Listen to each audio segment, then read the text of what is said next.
Welcome to It's Not Really About Dance, a podcast on all of the things we're learning about raising healthy, happy, and wholesome kids and teenagers in today's world through the context of competitive dance. I'm Sarah. And I'm Beth, and we believe that competitive kids' activities are about way more than performance or awards. They're about teaching resilience, humility, confidence, and heart. Each episode, we'll use the context of dance to dive into real talk, practical tips, and stories to inspire you to parent with purpose. Hello, and welcome to our first real episode of It's Not Really About Dance. So today we want to just let you get to know our personalities a little bit. So we're going to tell you some stories today. So these are going to be stories of our first ever competitive dance experiences. So the days when we maybe thought we knew what we were doing. I don't even think I thought I knew what I was doing. I definitely did not know what I was doing, and I knew that I didn't know what I was doing. I think a lot of times, though, when people see Sarah and I now, they kind of look at us as like, oh, they know what's going on. And I mean, facts are that half the time I still don't know what's going on, but we do have a little bit more of a handle on things these days. I think I know what to expect more than I actually know what is going on, so I can figure it out a little bit better than I could have in those early days. Sure. But so I think when, for example, my youngest, who is 8, has a lot of friends who are just getting started with competitive dance, and it's hard to imagine a time when we weren't invested at this level and doing all the things. And that reality is that it's just been a really gradual process, and it did not happen overnight. I feel like I get two different perspectives kind of when people come and ask me questions or see me as some kind of voice of experience. Sometimes it's really, really eager parents who are so excited and they want their kids to be just completely all in and to do all the things and the fullness of competitive dance in all of its glory. But a lot of times they don't realize that that level of involvement can't happen overnight. And it's a very tiny step by tiny step process to get to doing things at the level that we are now.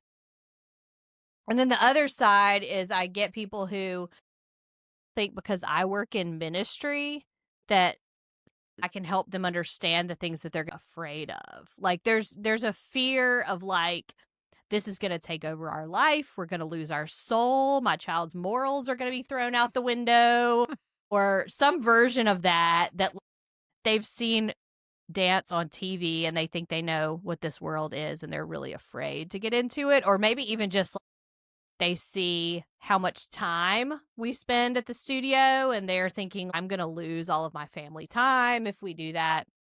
And the same answer is there that it did not happen overnight. We didn't get to where we are instantly. It was very, very gradual. So, that's in a nutshell what I think about when I look back at where we started and where we are now. But I think it would be fun today for us to get into the picture of little baby Sarah and Beth back in, 2019, 2020, in those days when we were kind of taking the plunge. I think it's really easy whenever you're getting involved in something new like this to look at people who have been in it a lot longer. I mean, the saying, don't compare your day 1 to somebody's year 5, but it's easy to see the other dancers who are, 5-6 years into this and think that when you join, that immediately is going to be your experience. But like you said, Beth, it's all just really gradual baby steps into it. It's easy to feel overwhelmed, though, when you come in and you see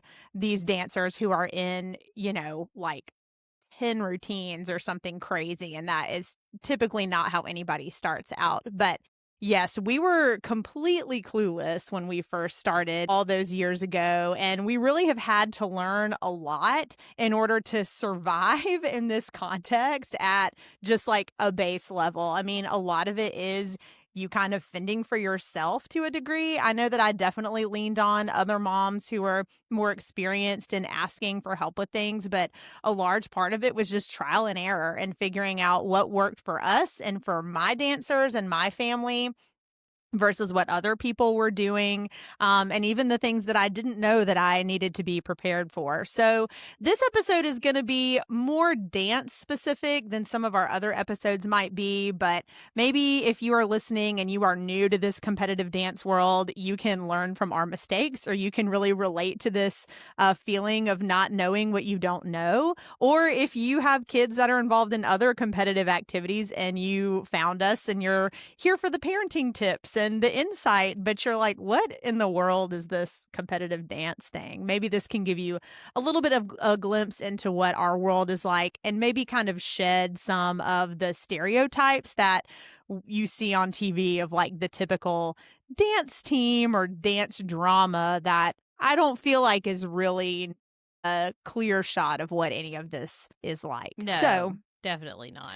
okay, Beth, so we'll start with why don't you tell us about how you even started exploring this idea of getting your kids involved in competitive dance? Yes. Okay. So my first exposure to this started probably in about 2018. So my oldest daughter was in first grade. And as a young kid, she had kind of done the thing of like taking one little dance class a week. We're in there. I think when we started, it was only like 45 minutes long or something like Yes, that, a you little know? combo. And They're so like she waving wands and jumping over things on the floor. probably, yes. So we started with that. So she would take that one class a week, and so it wasn't eating up a ton of our time as a family. So we also let her take a little gymnastics class every week. It was the same thing. It was like an hour long. So 2 different days of the week, and we could do it when it was convenient to us. You know, I think I had her in like a 1 p.m. class because we could just come from preschool and eat our lunch and then go do that. And it just fit into our life very nicely. And Just those don't were the go when you days. don't feel like it. Just skip. Right, right. Someone's cranky, we won't go. Right. So she had done that. And in gymnastics, I think because it's a sport that I mean, they have to get so good so early. You look at Olympiads, they're all like Oh, young it's teenagers crazy. sometimes, Yeah. you know. And so they really were targeting these little kids at like 4 and 5 who they wanted to, you know, prime for their team to get ready for being like the big shots of gymnastics. Which that feels so crazy young to be tapping kids to be on a competitive team. But I guess in the grand scheme of things, it's really not that different in what we did Sure. with dance. Looking back on it, it feels really young. So they had asked my oldest daughter to be on this little pre-competitive group for very tiny people. But they were advancing them so they would come for like an hour and a half instead of an hour, which I remember thinking that was like a lot. So she was like moving right along in gymnastics, and when she got to be in kindergarten, she was 6 and they moved her to what they called their pre-team level, which meant that she was going 2 nights a week for 2.5 hours each. And it was like from 5 to 7:30 p.m. with my kindergartner. And, you know, at that point, I had a 3-year-old and a newborn at home too. And I was like, this is really messing up our dinner time as a family. It is messing up our bedtime. My kindergartner is like, you know, going to bed late 2 nights a week and then waking up and going to school. And she's just not at her best. And it just felt like a lot on her little body. But that's what they do. That's very normal in that sport. And again, meanwhile, we're just taking our little like one class a week at the dance studio, which she loves. But we would only see, you know, once a year she's doing her recital for that. But gymnastics was like we're moving and grooving and like advancing. And they wanted her to take a step that year when she started first grade to be on the full-blown team of level 2. And she would have been going 3 days a week for 3 hours. And again, it's that like 5 to 8 p.m. with a first grader. And I just felt like I needed to put the brakes on a little bit.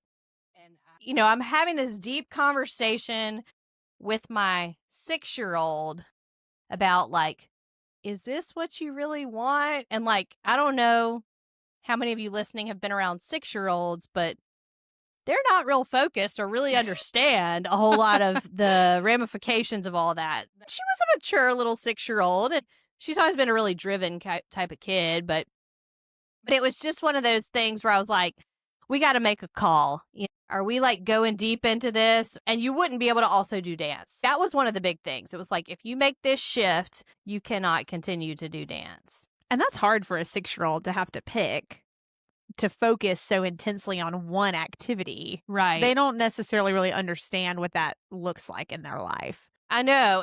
She was like, but I love dance. But at our studio, my younger ones have been able to benefit from some more competitive dance at that stage, but we didn't have anything at our studio for 6-year-olds at that point where you could do more than just take a like little combo class where it's like ballet jazz in an hour kind of thing. So we had the conversation like, are we going to drop dance and go full into gymnastics? Mm-hmm. But she's like, but I really love dance. I just haven't had a chance to explore. So we went ahead and did the hard thing of dropping gymnastics at that point. Mm-hmm.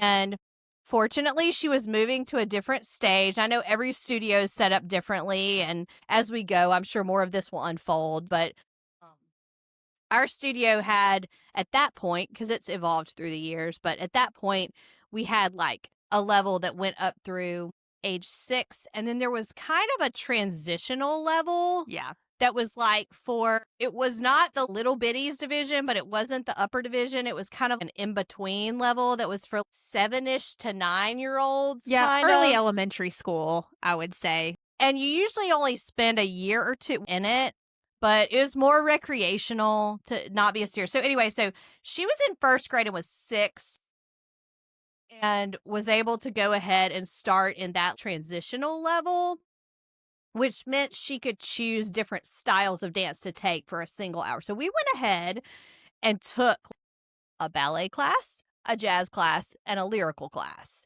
And I was like, I mean, you've been doing gymnastics for a crazy amount of time, and we're saying goodbye to that. So we have the margin to do a little bit of expansion, and we probably were doing more than most people were doing at the studio at that age, but it just felt like it made sense since we were dropping something from our lives. And so we did that, and then she just started falling more and more in love with dance the more she was able to spend time. And so there was kind of no turning back. Like, I remember having regrets being like, are we throwing away her opportunities to be a great gymnast? Yeah. But it was the thing that she loved. And we were only about a semester in to it.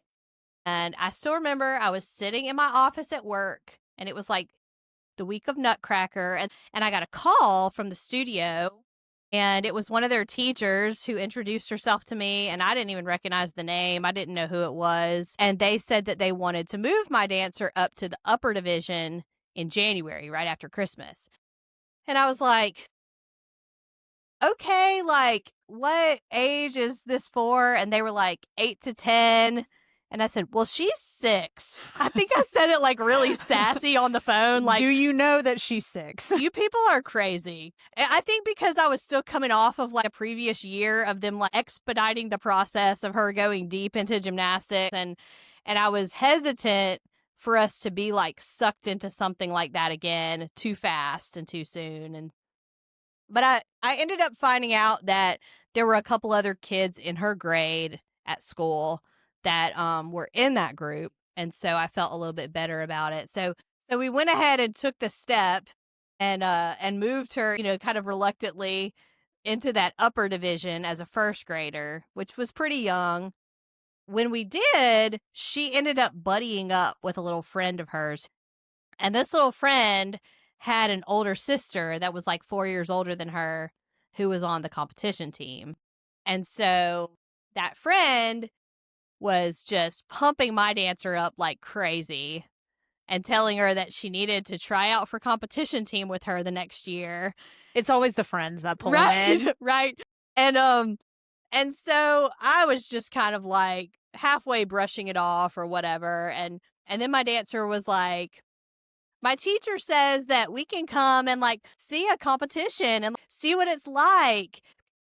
So I reached out to the competition director by email, just kind of to fact check this and see if what my kid was saying was true and how this worked. And our competition director was extremely hospitable and wonderful and enthusiastic that we were even considering this, and said that she thought that my dancer would be a great fit for the team the next year and would love us to come check that out, and started describing like what the weekend was going to look like. And I remember being like, well, I work for a church. I can't be there on Sunday. And the competition director was like, just so kind. It was like, okay, well, if you need to just come on Saturday, that's fine. You're just coming to see it. And so I was like, great, that sounds wonderful. So we signed up, and I remember at least putting my eyes on the mom of this friend on the sidewalk like the week before and getting her phone number because I had never met these people. And I thought, I'm about to drive to, because these conventions are held in like big regional cities. This one was in Atlanta. I'm about to head to this giant hotel complex in Atlanta where I had no one. I don't know anybody except for my first grade daughter that is here for the adventure. And no help. Right. Thankfully, I'm not being asked to do a whole lot. Now that I look back on it, that's a great way to orient people because they don't have to do makeup. They don't have to, all that kind of stuff. But at that moment, I felt really overwhelmed. Like, I don't even know where to show up. How am I going to find you guys when I get there? And, the competition director, I'm not going to ask that of her. She's managing a million things. So I thought, okay, I'll just see if I can get the phone number of one mom that I can at least text when we get there to find them, that kind of thing. So we did that. My dancer lets me know that they can't wear their normal dance clothes to this because we we wear all black at our studio and things like that. And that's not what you do at a dance convention. So she says she needs bright colors. And I mean, we're not in this world. So I just went to Old Navy. I also found myself at Old Navy early on. I went to Old Navy in the athletic section, and because I have an 8-year-old now, we still own this thing that I bought. And every time I look at it, I'm like, oh, I didn't know what I did. It was this hot pink ombre fade set of leggings, and then it had a matching, basically a sports bra with a tank top attached to it that overlaid. So it's just athletic clothes you could move in or whatever. But I remember getting there and everybody at this event, these kids are decked out. I mean, because I have first graders, so we're in the room. If you know this world, that mini and junior room the mini room is ruffles galore, bows, elaborate hairstyles, giant bows, and we're just wearing this little Old Navy athletic outfit. We could wear this to school also on Monday. My kid didn't care at all. She was living her best life. I mean, she loved it. We went and she did convention classes for a full day, back to back. So, and at the event that we were at, because all these are different, there was a requirement that if your kid was in the 5 to 7-year-olds room, which is where we were, that a parent had to stay in the room all day. We were all camped out in this little bitty dancer room for just running in circles, 5 probably. or 6 hours dance back to back that our kids were doing. My brain was pounding because of the music and all this kind of stuff. But then my kid, I have never seen such joy. She was like, can I please do this? I remember talking to a couple of the other moms, just trying to wrap my head around if I could take this on. And so I said, maybe I can get my husband to come for the weekends that they have to be in all weekend long. And I'll be here for the Saturday, and then he can take over for Sunday. And this mom looked at me and said, can your husband do a double Dutch braid? And I was like, because I just had no idea how involved parents have to be in this whole process. Especially at that age. Yes. And so the combination of that and that we just had not wrapped our family's head around building this into our life yet, because she was our oldest and we had little bitty ones still at home. So we ultimately decided not to join the team that upcoming year, her second grade year when she was 7. She would have been the youngest one on the team. They typically didn't have kids younger than 8 on the team back then. That has changed. So the director was great with it and thought she would be fine. But I just knew I had just been in that class all day with my kid, the like 5 to 7-year-old's room. And I knew her little friend would be 8 the next year. And I didn't realize that every event groups the ages differently. Yeah. And so I really thought, like, oh, we're going to be going where every weekend I'm the one mom sitting alone with my 7-year-old because she's the only 7-year-old on the team, and everybody else will be doing other things. So the combination of like she would be kind of alone, and then also how does this fit into our family's life? I just said, we need to wait a year. And so Mhm. we kind of wrote it out. And over the next year, I held true to that. Her friend did join the team the next year. Every time they would go off to a convention, my dancer would be like, they're at a convention this weekend. I wish I was there. And I just kept saying, like, okay, well, we'll audition when it comes time for next year. And we did. And so that was kind of, we took a full year of scoping it out before we decided to jump in for her third grade year when she was 8. So yeah. So yeah, it was a process.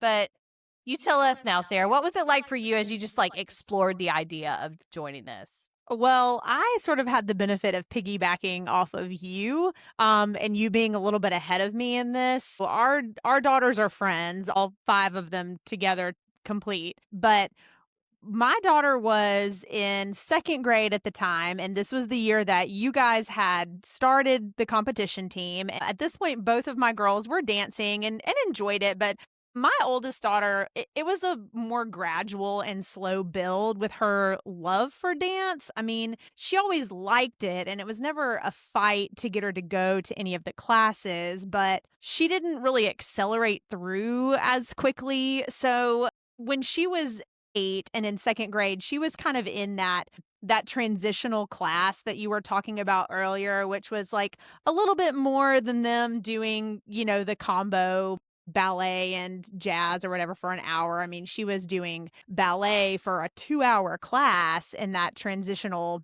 kind of level that she was in at age 8.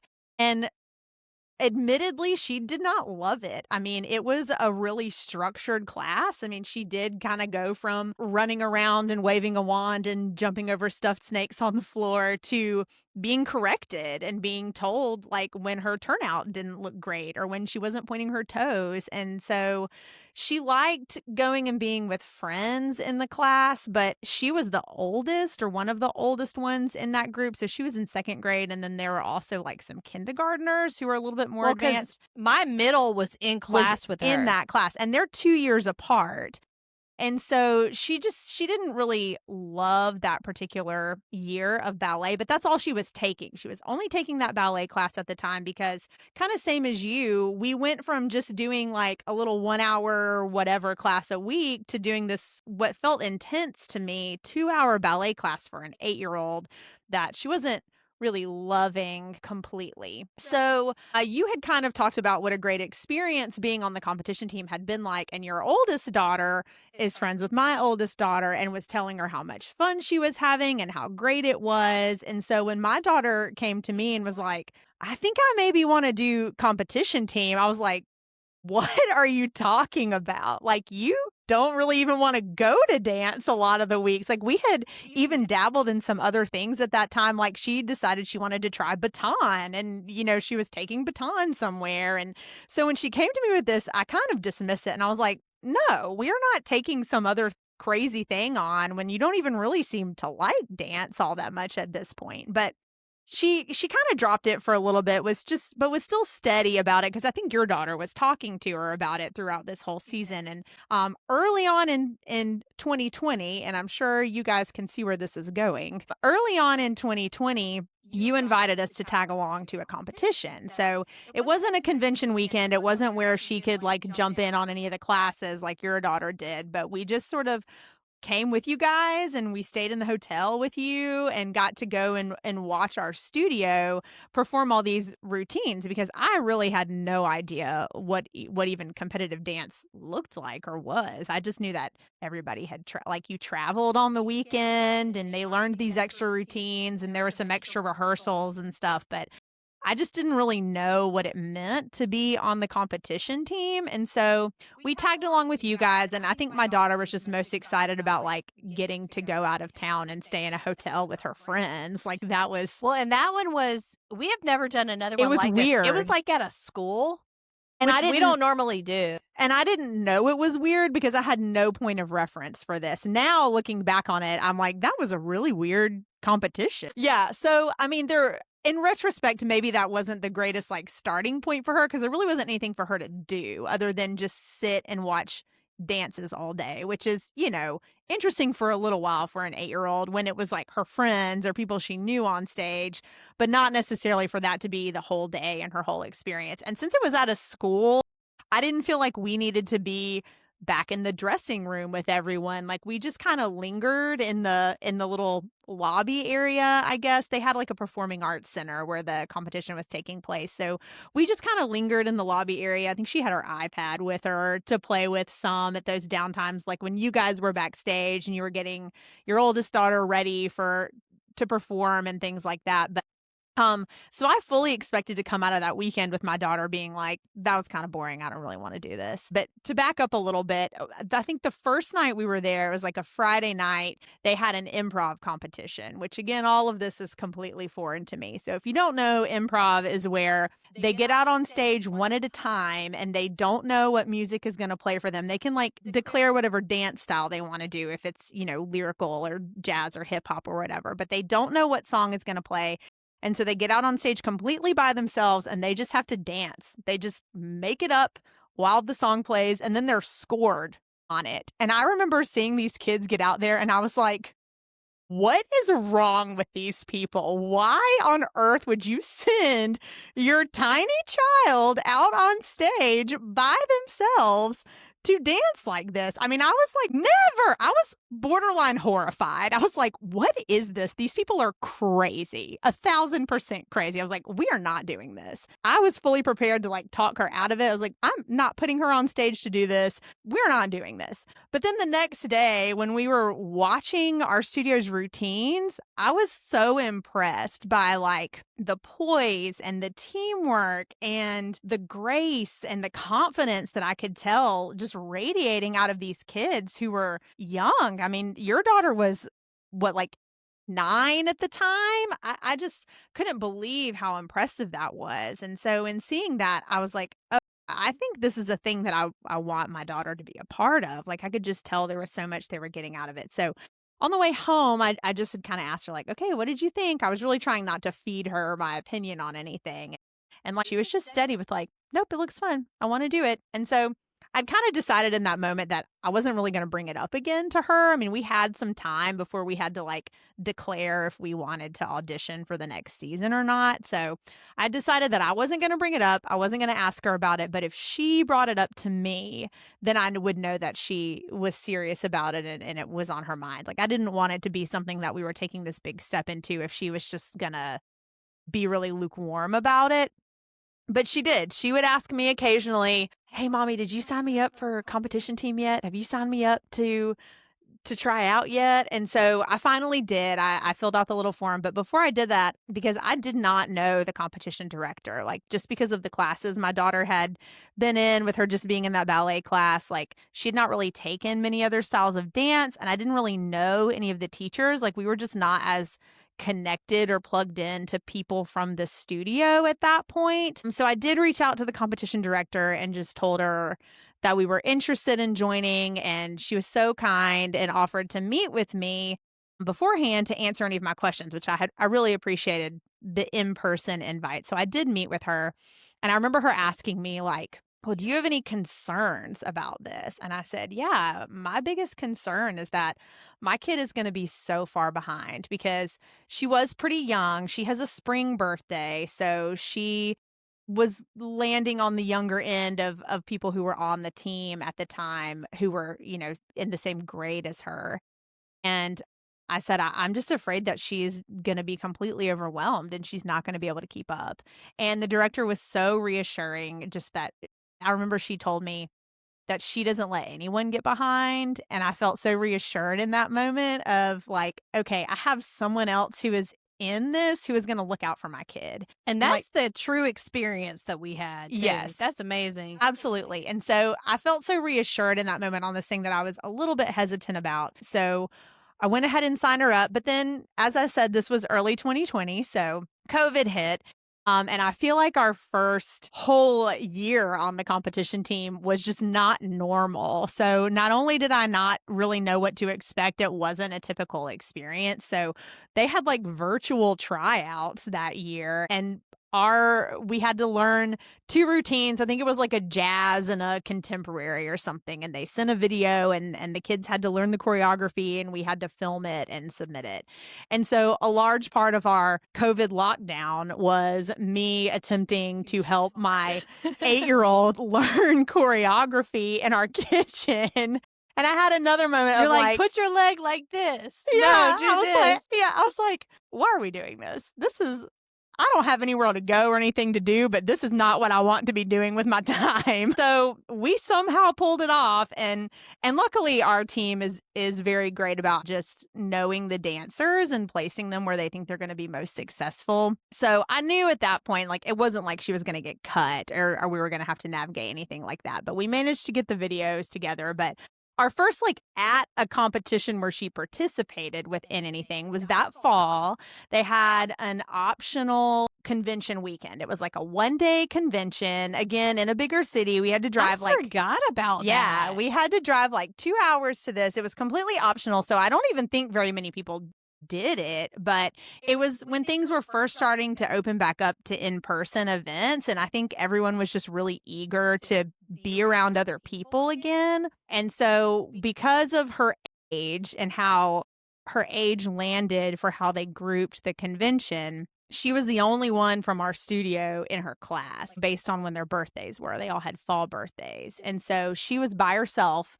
in that convention room. And because of that, the studio had kind of asked me to be the one to stay in there with her. I didn't have to stay all day if she was comfortable with me leaving for portions of it, which she was. But I did spend a lot of time just sitting in that convention room with her while she danced. And I remember being really nervous for her because this is not something that I would have ever wanted to do as a kid, go in and dance in a room full of people that I didn't know by myself. And her motivating factor, I think, from the get-go was just like wanting another activity to do with her friends. And then for this first thing to her to not be with her friends in that room. I don't think I realized that when I signed her up for it necessarily. And I don't know that I would have signed her up for it had I known that was what it was going to be like. But similar to you, when I was sitting in there, she was having the time of her life. Like, she was dancing. She did not care that she didn't know anybody. She buddied up to some kids from other studios. And I mean, she had such a blast at that. I remember sitting in there, and it was so reminiscent of my days of teaching like first and second grade. The teacher was like, okay, I'm going to teach you how to improv. So she picked an animal and like a dance style. And she was like, okay. And she would pick high, low, or medium. And she was like, okay, we're going to be snakes and we're going to dance low. And so she played some JoJo Siwa song, and they were all like dancing, slithering on the floor and giggling and laughing. And I just had this moment of clarity that I was like, this is so fun and developmentally appropriate for kids this age. And you're like, I'm cracking the code of how these people did this improv thing that I didn't understand before. Yes. There's a method to the madness. It was like layers of the onion peeling back for me and realizing what was going on here, and all of it being, more reassuring than the next thing. So that was our first like event that she participated in when we dove into dance competitions. But that first whole year was very strange, with it being COVID year and things not being how they typically were. So let's talk about that. What was the first actual competition on the team like for you? Sure. Okay. Well, so, we joined the team in fall of 2019, and our first competition convention event was January of 2020. And so we didn't know that life was about to shut down. So that was actually a pretty normal competition event, like similar to what we would experience now, I would say. But for me, who didn't have a clue what I was doing, it was like all really new. One layer that's added to this that we didn't really see coming was that The team had always been for ages basically 8 and up. And I mentioned before that my daughter, when she was 7, had the potential to possibly join, but we decided against it. And so she's joining at 8. But that year, they added another layer. They added on a little itty bitties team, and the regular competition team was going to be ages 7 and up, but there was this extra A little baby team. for 4 to 6-year-olds. Well, I had a 5-year-old at the time, and I thought, we're already going to be going to these events. Why not just bring my other kiddo along too? And in my mind, I thought, okay, then if I leave my husband at home with my toddler, he only has one kid, and I could take both of the older ones, and they'll just love this. So I did the insane thing that I would never recommend to anyone, of diving in with 2 kids at once. And I did not realize how much of an undertaking this was going to be. I had all the right guardrails about waiting and picking just the right time to start with my oldest. And I think even if I had just waited like one more year when I knew what I was doing, it wasn't so much the age of my younger one, because that little baby team was made for her for that age.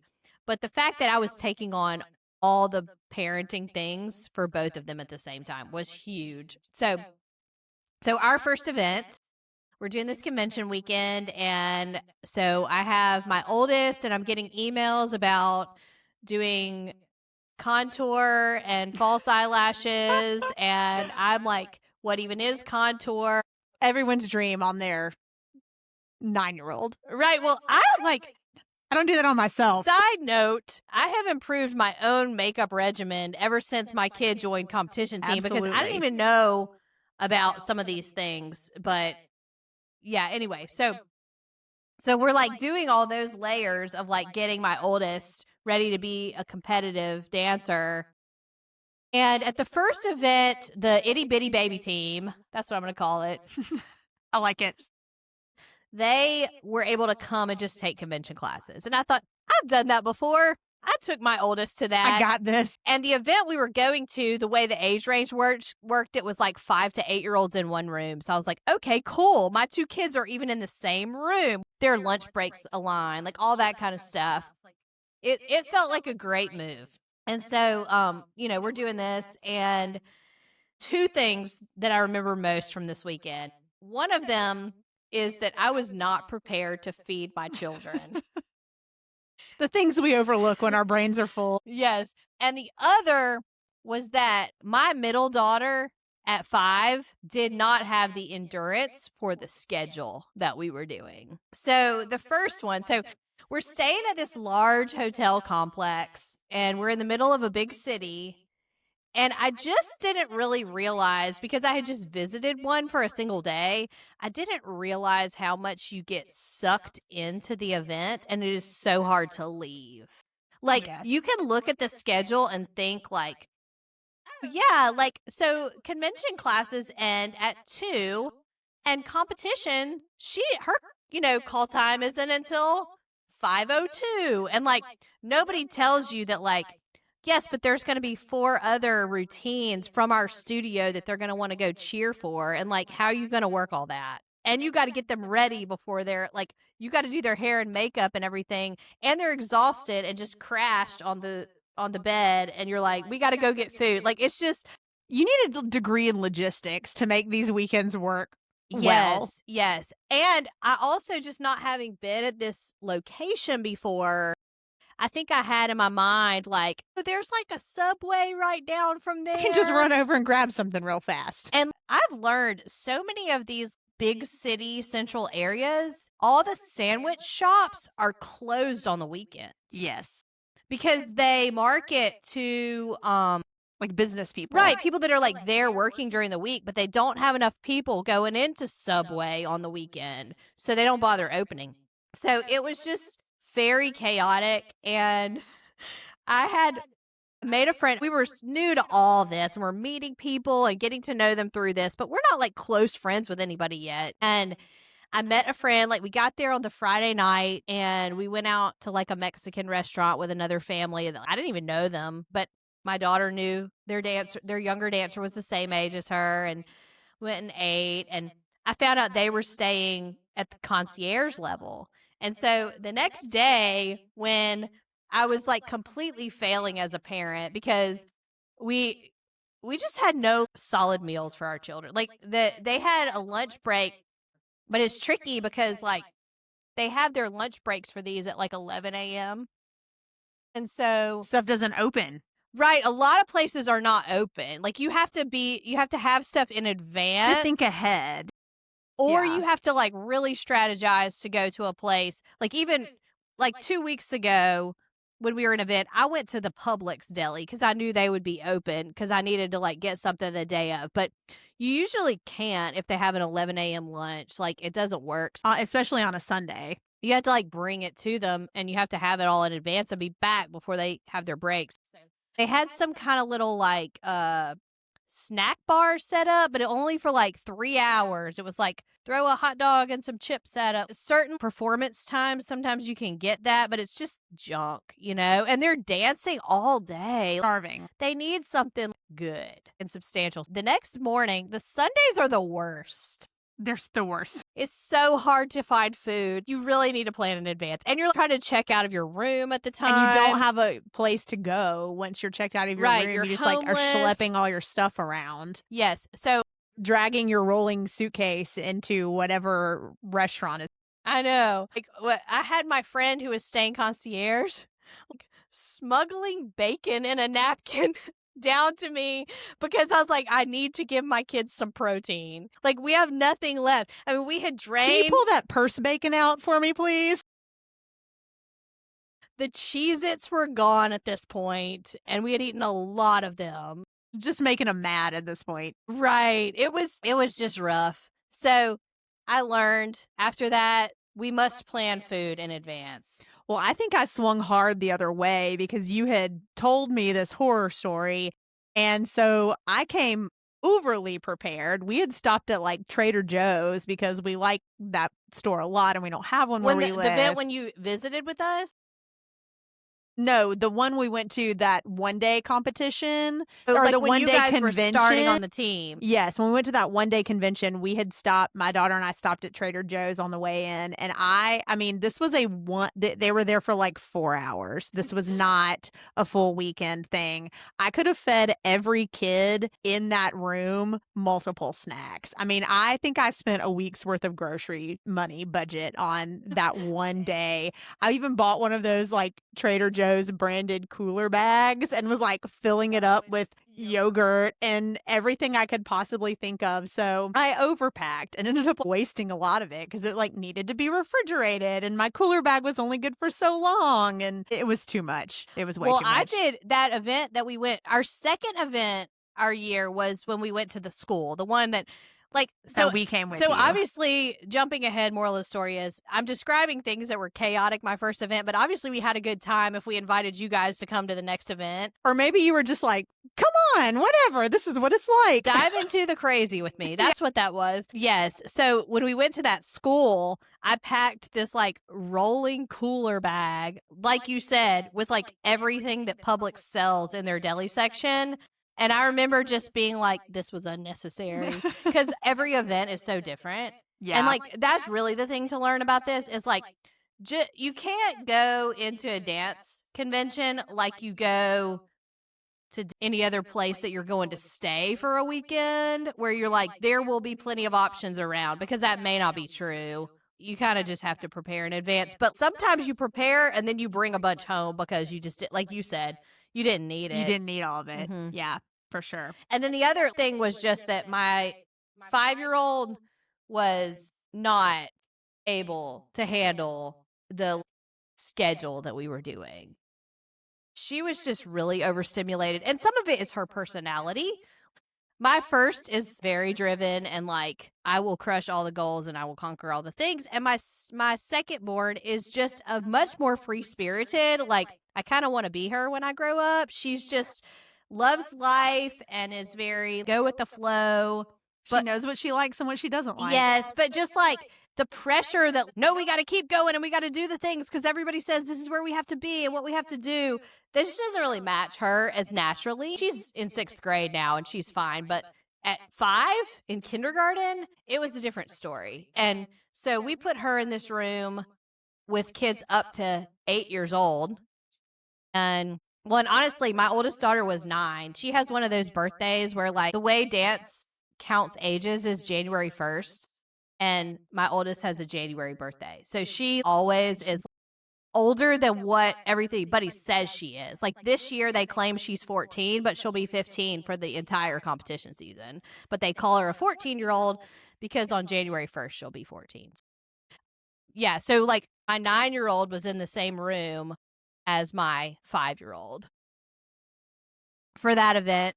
And it was wild. Like she got really overstimulated and just started running in circles in the middle of the convention room, evidently. I mean, I wasn't in there, but my oldest was mortified, like came out telling me that her little sister had like run up on the stage while the teachers were demonstrating in the convention class.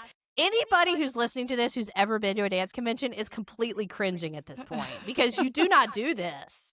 And thankfully, it was my first time and I didn't realize how extreme that was. So our competition director had to come and talk to me about my middle one just running on the stage and out of control in the mini room. And I knew what was going on was that she was overstimulated and didn't know what to do with her body and her mind in the middle of that. Her way of responding to that was just to act like a maniac.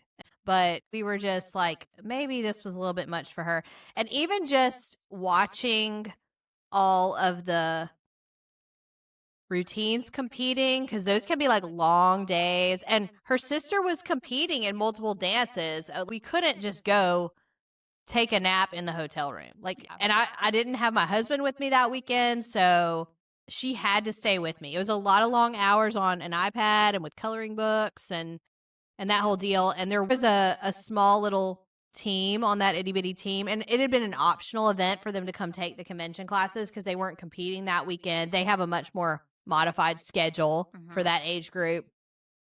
And it was just a lot. I learned from that like my 5-year-old could do what was made for the 5-year-old if she had just done the things that were designed for that little team, but trying to like bring her on at the same time as I was learning it with my older one, it was too much. Yeah. But outside of those things, we really did have a great experience. My oldest ended up getting a scholarship, it was her first ever convention. And of course, I didn't know, like, is that rare? Is that common? How does that work? And one thing that's cool about the mini age group, because even my oldest was still mini at that point, and their small group competed and got like first place out of 1, and like first place at that age we got first place. It doesn't matter, like, and it's just such a great thing to let them build some confidence, like, yeah, you got first place, you sure did. Yes, we don't have to tell them that there was no competition. Right. I think we were at a smaller event where there weren't any other small groups in their age group and their style of dance or whatever. Yeah. So anyway, but yeah, so we had a great time. And obviously, like the next event, I was more prepared. I will say my middle one still was kind of a hot mess. That was her first time competing. Like the event that we went to the school. I don't know if you remember this, but they called me back to the dressing room at one point. I do remember this with her tights or something. Okay, so their routine, they were wearing tights with like a little, froofy little outfit or whatever. Lots of hot pink feathers. And because I had not discovered the Color Stay Matte Ink lipstick, which is now my go-to, but I was a rookie, she had her lipstick on and was sitting around backstage like with her knees up, like, and she was like basically like kissing her legs, and she had gotten lipstick, which I'm sure was red. Oh, bright red lipstick all over her tights. And our competition director was like, "Do you have a spare pair of tights?" Sure don't. Okay, dumb question. This is my first time here. The answer is obviously no to this. It's like, I'm the mom now with all the things in the bag, but like, I absolutely did not have a spare pair of tights. And I was like panicking. And our director was like looking through to see if she happened to have an extra pair or something. And it was a no go. And I'm just like kind of freaking out a little bit because I Yeah. was like, this is Can she dance? our first time. You know, obviously, this is not a life and death situation, but in the moment, it just feels like a lot. It's stressful because you feel like everyone is depending on you, and if your kid can't perform, like, how is that gonna impact the rest of the team? Well, some sweet, I don't even remember who it was anymore, but one of the moms of like an older kid had some nail polish removers. Like, do you want to try this? And it worked miraculously. Like, I went and like scrubbed it, and then I went and found our director and was like, hey, we managed to get it out. Like, and she was like, okay, cool. Move on to the next fire, you know. But it was wild, and I was just like another reminder that's like the little one is a whole thing. Like, if you want to jump in with a little bitty, you need to have like one adult that's dedicated entirely A to the little wrangler. bitty. Yes. So Yeah, this was another situation I got to learn from you because I also signed my younger daughter up at the same time. yeah, so go ahead, tell us all about your start. Yes, so she was 5 and in kindergarten when we started, same thing. It was like she's already going to be there. She might as well have something to do. She really liked to dance. That kid loves the stage and loves to perform. So I was a lot Yeah, less. your kids have been kind of a little bit reversed from Yes. mine personality wise, in that like your second one is your like I want it bad kid. Yes. And so had a lot less hesitation with signing her up for competition dance because I mean I knew we were going to be there anyways. Her sister was doing it. It would give her something to do and she loved to perform. So I didn't even think twice about it. But I did learn from you that I needed to bring an extra set of hands. So if my husband couldn't come with me, my mom comes and helps wrangle that younger one. I do definitely recommend if you have a little kid coming along, even if they're not competing, like have somebody else that can tag along to help them. But our first real competition was in the thick of COVID. So everything was really weird. The routines were blocked out differently. But it was definitely our first season. I don't think it was our very first competition. But I remember it was the first competition we went to that had improv. We're back to the improv again. That was just like such a sticking point for me that first year. And my older daughter was hesitant and did not want to do it. And our studio does not force them to do improv. They encourage them to do it because they think it's a great experience. But if they don't want to do it, it's not a big deal. They do not have to do it. So my older daughter opted out for that, which was fine. I think that was the right choice for her. But my 5-year-old wanted to do the improv competition. And I remember sitting in the audience when she was about to go on stage thinking I was going to throw up. I was so nervous about her going out there. And she went out. I'm pretty sure she was wearing like a leotard from Target and some black jazz shorts or something totally random. And she basically just like cartwheeled all around the stage and like did some flips and spins. I mean, whatever you would imagine if your 5-year-old is like, watch this in your living room. That's what she did on stage. But everyone was like cheering for her so loud and hyping her up. And that was such a cool feeling to have like all these people cheering on my kid who didn't even really know her very well.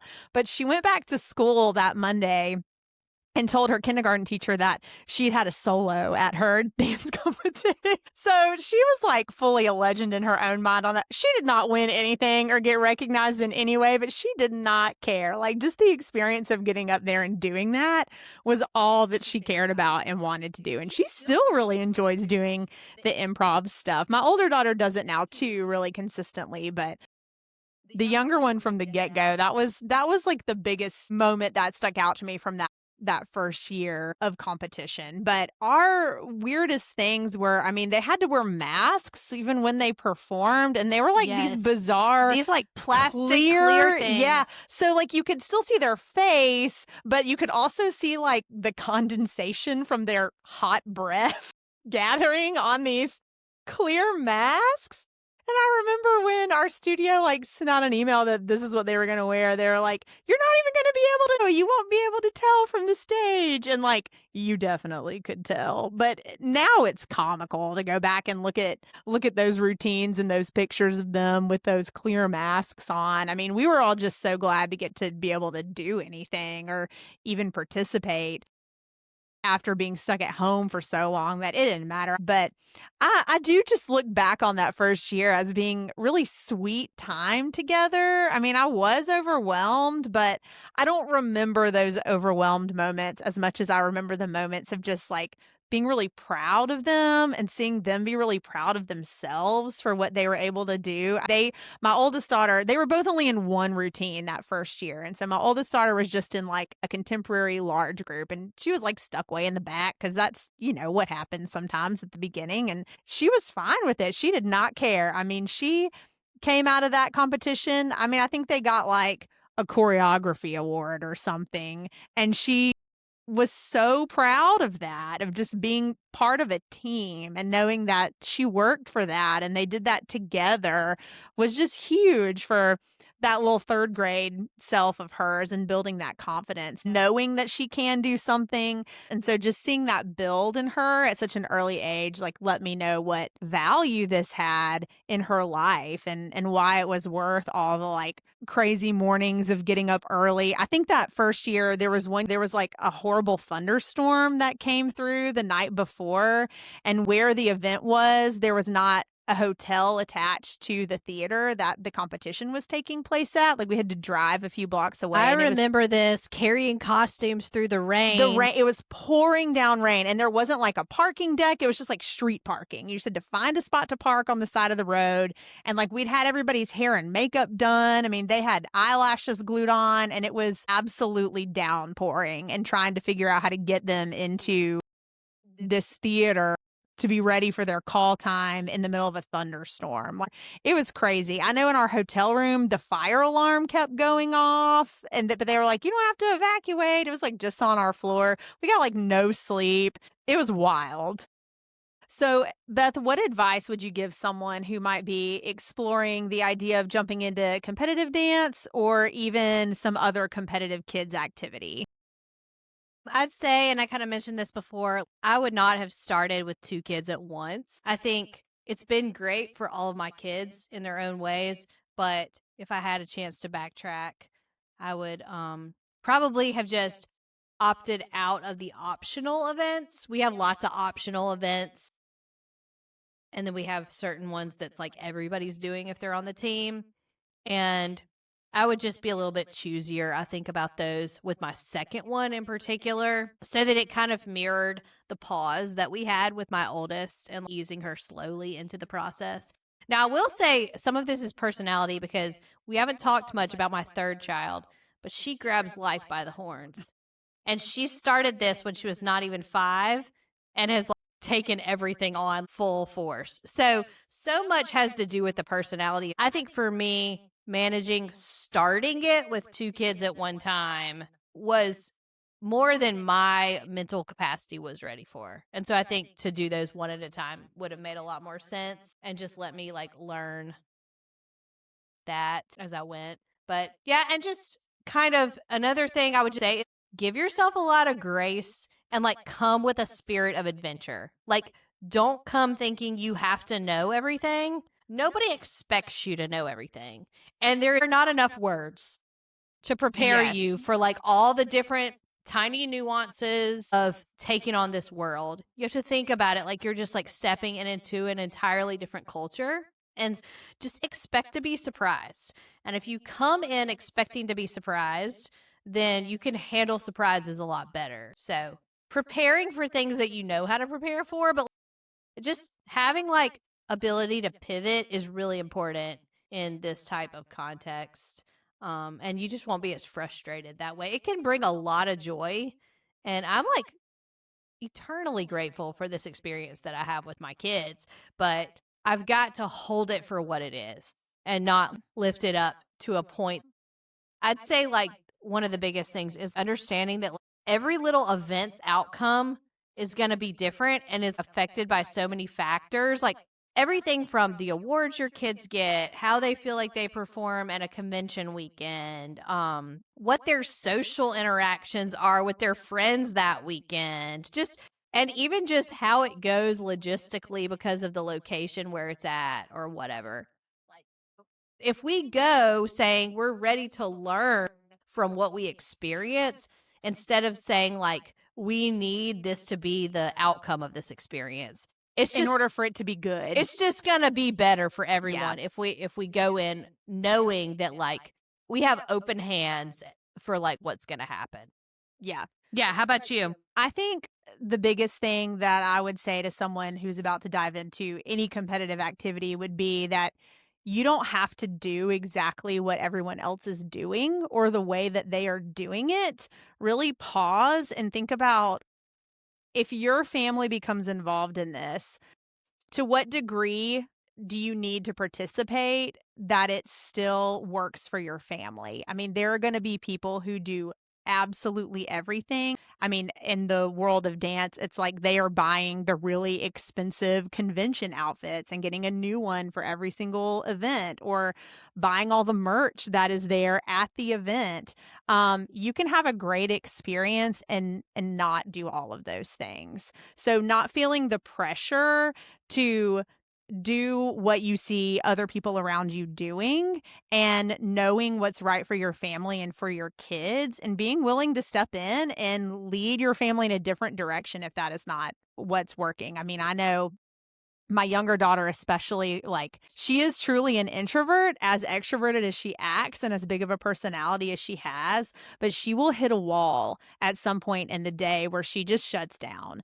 And I kind of have to be aware of that on these longer weekends, and when she may have friends that, we finish kind of early on a Friday night or something, and they're all like going to go to the pool and swim together. I know that it's gonna be better for her if we just don't do that. If we go ahead and go back to our room and I let her have some downtime to kind of decompress, she's gonna be a much better kid the next day for having that time, even though in that moment she's gonna wanna go swim with her friends. So that's hard in parenting, but knowing what is gonna work best for your family and your kids, and even like your finances. I mean, you can take on all these extra optional things around every corner, and it may feel like that is gonna advance your kid in this activity, and it may or may not, but ultimately, you've gotta make the choice that's right for you and for your family, and to not feel influenced or like you're gonna miss out if you don't participate in every single little thing. Yes, I feel like there's a new frontier of that like every week for us. There probably will be the whole time that we're in this. Yes. And sometimes it's hard when your kid comes to you and is like, "No, but I wanna do this thing." They may not understand your reasons for saying no, but that's part of parenting, is having that wisdom to think ahead of them or beyond what they're able to understand, and just intercede in that way when you have to. Yeah, and when our worth doesn't come from like we have to do what everybody else is doing, like then it makes it a whole lot easier too, like to see with clear eyes.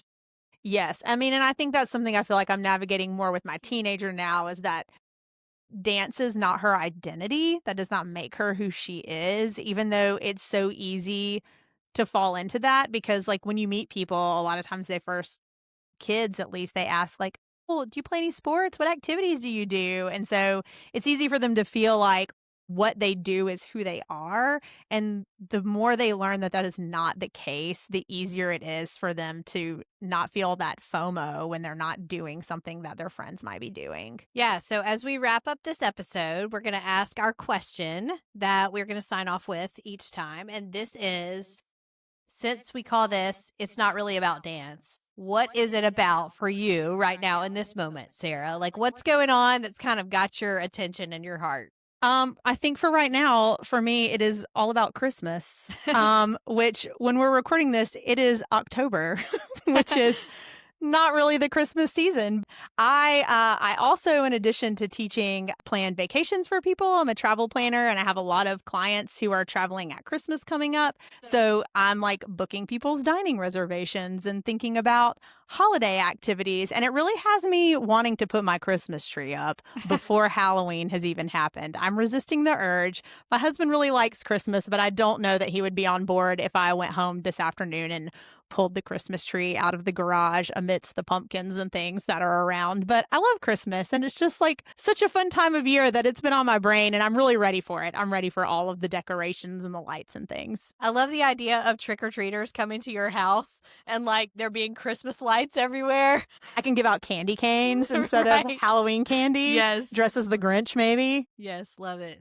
Okay, so Beth, what is it really about for you this week? So I referenced in our last episode that we just did a dance convention a couple of weeks ago. And so my youngest kid is 8 years old, and she's in this age still where it's like the cutest thing, where they take lingo and vocabulary and they don't know that it's like attached to one niche life, and they want to use it like everywhere. Like, so her new thing that she's been saying the last week or so, which I think is the cutest thing ever, is she'll say people got called out for stuff, which I mean, they like, if you hear that and you're not in the dance world, you might be like, oh, being called out is bad. No, no, no. In That's a dance good convention thing. world, you want to get called out. Like, they use this expression if they're in a convention class, like somebody did something good, and the instructor will come around and they wear numbers. They'll say, yay, number 401. I like that pointed, foot or whatever. And sometimes they even like call them up to the stage to demonstrate something. And so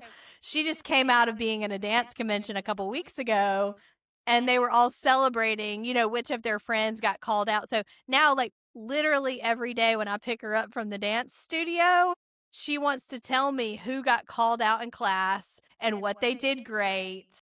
And it's not like I got called out. It's like celebrating her friends and even just talking about it in other contexts, like not just dance, that Like my friend got called out at PE today. Yes, yes. And I just think it's the cutest thing to be celebrating other people and proud of them for being recognized for what they do. So I think we should all like implement this phrase in our lives of like, I'm going to try to call somebody out this week on something Love like it. nice that they did for me. yes, so cute. So that's it for this episode. And when we come back next time, we are going to do what it's really about for us. And not in this playful way, but like really share with you some of the biggest lessons that we've learned through being a part of competitive dance with our kids. So we hope you will join us next time. And you can follow us on Instagram. We are on Instagram at Not Really About Dance. And we'll see you soon.